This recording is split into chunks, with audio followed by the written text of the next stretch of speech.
Welcome back to another explainer. Today, we're diving straight into the heavy stuff, the physiological realities of burnout. More specifically, we're looking at exactly what it takes to rebuild the brain after stopping long-term medications. So let's just jump right in. We hear the word burnout tossed around a lot as this vague feeling of being overwhelmed, right? But today, we're tearing off the Band-Aid to look at the hard physical biology.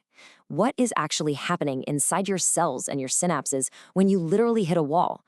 And more importantly, what does your body physically need to flip the breaker and turn the lights back on? There's this incredible translation from the medical literature that I absolutely love. It frames depression and burnout not just as some abstract sadness, but as a literal neuroenergetic collapse. Think about that for a second. It's a biopsychosocial state of inner disconnection. Your system hasn't just misplaced its good mood, it has literally run out of fuel. It has shut the whole system down like a breaker switch just to protect itself from catastrophic overheating. Phase 1, the inner power outage. To really wrap our heads around this, we have to zoom out and look at the macro scale and then zoom all the way in to the micro scale. So the emotional exhaustion, that feeling of just going through the motions, that heavy psychological burden, is actually driven by a very real physical depletion. Emotionally, yeah, you feel totally drained. But down on the microcellular level, your body is desperately dealing with decreased ATP. And ATP is literally the energy currency of your cells. You've got skyrocketing oxidative stress and, get this, an actual retraction of your synapses. The physical connections in your brain are literally pulling away from each other because they just don't have the cellular energy to maintain the bridge. Wild, right? Moving on to phase 2, synapses and receptors. Let's zoom in even closer now to the microscopic action happening right at the synaptic cleft. Now, here's a crucial point. Serotonin doesn't just magically poof into existence when you want to feel happy. It's an entire manufacturing process. It requires dietary amino acids, specifically tryptophan, to physically cross the blood-brain barrier. Then it goes through this highly regimented assembly line. It gets converted by enzymes, packed away into synaptic vesicles, and finally released to bind with receptors. It's a literal factory, and factories need raw materials. But when your brain is under chronic stress, it hits this neuroenergetic collapse. It is essentially burning through its raw materials way faster than it can ever replace them. The sources actually describe this as lights out in the prefrontal cortex. The dopamine drops, and boom, there goes your motivation. Noradrenaline plummets, taking your energy with it, and serotonin crashes, dragging your mood and your sleep right down into the basement with it. Which brings us to phase 3, how antidepressants work. When a system collapses, psychiatry often steps in with some seriously powerful tools to manipulate this internal wiring.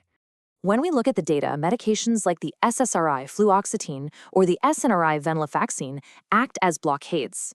They basically block specific transporters like SERT to trap serotonin in the synapse for a longer period of time, artificially keeping that signal active. Or you look at benzodiazepines, which modulate your GABA receptors to basically force your brain into relaxation. These are heavy-duty interventions. But because the brain is always trying to maintain balance, they come with some intense biological adaptations. What's truly fascinating and kind of scary is that long-term use of these medications literally forces the brain to adapt. Because the drugs are trapping all these neurotransmitters in the synapse, the brain is thinking, whoa, way too much signal here. So what does it do? It downregulates. It actively reduces the number and the sensitivity of its own autoreceptors, like the 5-HT1A, which fundamentally alters the physical architecture of the synapse. Over years of use, this chronic exposure actually impairs mitochondrial function and ramps up the oxidative burden on your brain. And guys, this is exactly why the medical literature strictly warns against quitting these medications cold turkey. Let's look at a real-world scenario. Imagine a woman who suddenly stops taking high-dose fluoxetine, then venlafaxine, trazodone, and clonazepam all at once after being on them for many years. The sudden loss of those drugs leaves her altered, downregulated receptors completely exposed and highly vulnerable. The chemical blockade is just gone, but her brain's receptors haven't resensitized yet. This kicks off severe rebound hyperexcitability, crushing fatigue, sensory changes, anxiety, and insomnia that can drag on for weeks or even months while the brain frantically tries to rebuild its baseline. So, how do we recover from a massive physiological shift like that? Well, we have to look beyond just the wiring and actually examine the fuel that powers the whole machine. The sources give us this absolutely brilliant analogy. Think of your body like it's living in medieval times. People in castles use these small clay oil lamps to light their halls.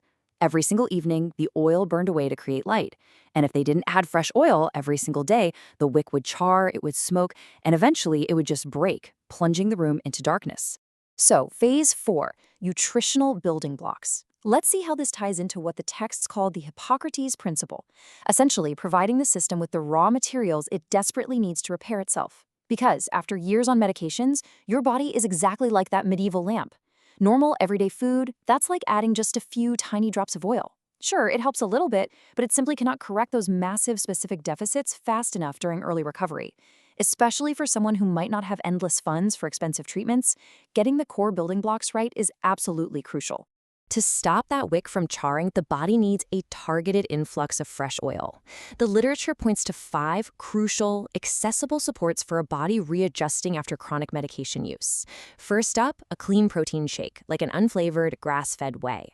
This is huge because it supplies a massive dose of phenylalanine and tryptophan to restore those amino acid building blocks that chronic SERT inhibition completely wiped out. Number 2, a high-quality multivitamin containing bioactive B6, L-methylfolate, B12, zinc, and vitamin D. This directly replaces the cofactors burned up in serotonin production and mitochondrial energy pathways. Third, you need magnesium and CoQ10 to support GABA balance and fix those mitochondrial energy deficits. Fourth is glutathione to restore the body's main antioxidant defense against all that prolonged lipid damage. And finally, number 5, 5-HTP, which is a direct serotonin precursor. But listen to me carefully here. This one must be used with extreme caution and only after getting medical clearance, because drugs like fluoxetine can literally stay in your system for weeks. Now, you might be wondering, why do we need such targeted support? Well, here's the kicker. Chronic stress and inflammation act like absolute thieves in your body. When you're inflamed, your body literally diverts its resources. Your precious tryptophan gets hijacked to make an inflammatory molecule called curanine instead of the serotonin you actually need. And essential cofactors like BH4 get burned up creating reactive oxygen species instead of dopamine. So even if your diet is perfectly dialed in, the sheer inflammation of medication withdrawal is actively robbing your brain of the very building blocks it needs to heal. Phase 5, a holistic brain recovery. All right, now that we've mapped out the microchemistry and the vital nutritional reinforcements needed to get through the darkness, let's pull back and look at the macro level of turning those lights back on. True recovery absolutely requires a holistic approach. You have to pair this deep biological replenishment with real-world environmental support. And I cannot stress this enough. Just like the texts do, anyone navigating this process must see their physician before starting anything. Ideally, get some simple blood tests done first. Remember, these nutritional tools are supportive measures. They are the fresh oil for the lamp, but they are not a magic cure. You need a proper, medically supervised roadmap. And a huge part of that roadmap has to involve addressing the actual environment that burned you out in the first place. Recent massive analyses, we're talking over 18,000 participants here, show that proactive stress management, things like cognitive reframing and strategic planning, is mathematically far more effective at reducing burnout than just constantly reacting to crises as they pop up. You literally have to actively schedule your peace, reframe your psychological burdens, and mitigate the systemic factors that are draining your battery. So as you process everything we've covered today, from downregulated receptors desperately crying out for balance, to the kynurenine pathway stealing your serotonin, right down to the fundamental need for fresh oil like tryptophan and magnesium to rebuild your internal lamp, I want you to ask yourself one final question. When we hit a wall of burnout, or when we step away from years of long-term medications, are we just trying to treat the surface symptoms, or are we fundamentally rebuilding the entire system from the cells up? Thanks so much for joining me on this explainer. I really hope it shed some light on the incredible, undeniable resilience of your biology.